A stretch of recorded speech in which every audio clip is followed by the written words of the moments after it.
پرانے وقتوں کی بات ہے کہ ایک ملک تھا جہاں کے لوگ ہر سال اپنا بادشاہ بدلتے تھے، اور ہر سال بادشاہ بدلنے کے ساتھ ان کا ایک معاہدہ تھا، اور یہ معاہدہ یہ تھا کہ اس معاہدے میں جو بھی بادشاہ تخت پر بیٹھے گا اسے 1 سال حکومت کے بعد کسی خوفناک جزیرے میں رہنا پڑے گا، اور وہ بھی اپنی ساری زندگی۔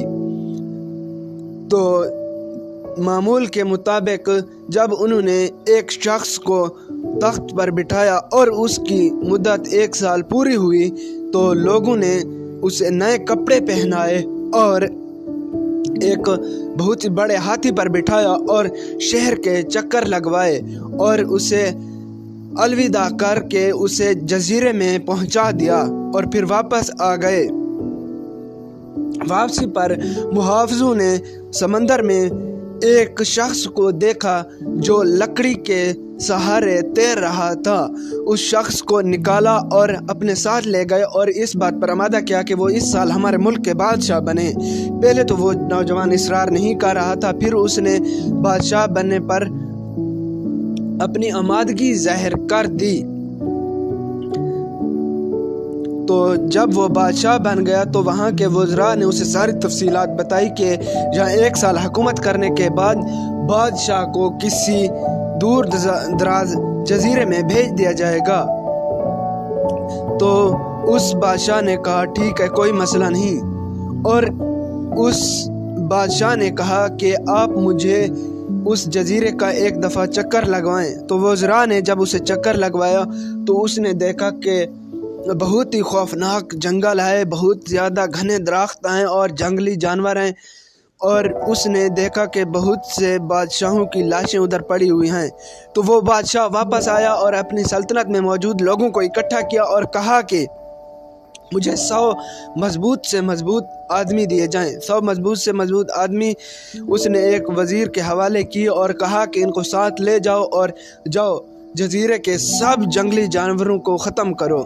تو سب آدمیوں نے مل کر جزیرے کے تمام جنگلی جانوروں کو ختم کر دیا، اور پھر کہا کہ یہاں کے درختوں کو صاف کر دو، یہاں کے درختوں کو صاف کر دو۔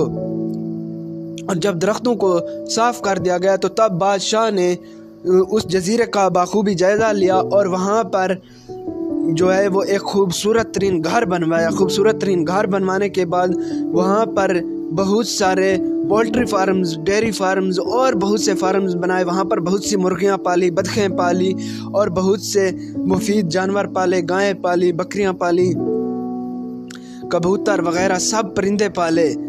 اور جب اس کی مدت حکومت میں سے 1 ماہ بچ رہا تھا تو اس نے اپنی رعایا کو جمع کیا اور کہا کہ میں یہ سلطنت 1 مہینہ پہلے چھوڑنا چاہتا ہوں۔ تو لوگوں نے اسے سلطنت نہیں چھوڑنے دی اور کہا کہ بادشاہ سلامت آپ اپنی مدت پوری کر کے ہی چھوڑیں گے۔ تو جب بادشاہ کی مدت پوری ہوئی تو لوگ اسے معمول کے مطابق نئے کپڑے پہنائے اور ہاتھی پر بٹھایا اور شہر کے چکر لگوا رہے تھے۔ تو وہ بادشاہ بہت ہی خوش تھا۔ تو لوگوں نے کہا کہ پہلے جتنے بادشاہ آئے وہ سب رو رہے تھے، آپ اتنا خوش کیوں ہیں؟ تو اس نے کہا کہ عقل مند کی بات آپ نے نہیں سنی، کہ عقل مند کہتے ہیں کہ انسان اس طرح زندگی گزارے۔ جب انسان اس دنیا میں آتا ہے تو انسان رو رہا ہوتا ہے اور باقی سب ہنس رہے ہوتے ہیں، اور جب انسان اس دنیا سے جا رہا ہو تو انسان کو اتنا تیار ہونا چاہیے اس جہان سے جانے کے لیے کہ انسان ہنس رہا ہو اور باقی انسان رو رہے ہوں۔ تو جب اس بادشاہ کو اس جزیرے پر پہنچا دیا گیا تو اس نے وہاں ایک خوشگوار زندگی گزاری، نہ کہ باقی بادشاہوں کی طرح جو کہ جانوروں کی غذا بن گئے۔ اگر آپ میری اس ویڈیو سے اتفاق کرتے ہیں تو ویڈیو کو لائک، سبسکرائب اور شیئر لازمی کریں تاکہ ایسی مزید پیاری پیاری سٹوریز آپ تک پہنچتی رہیں۔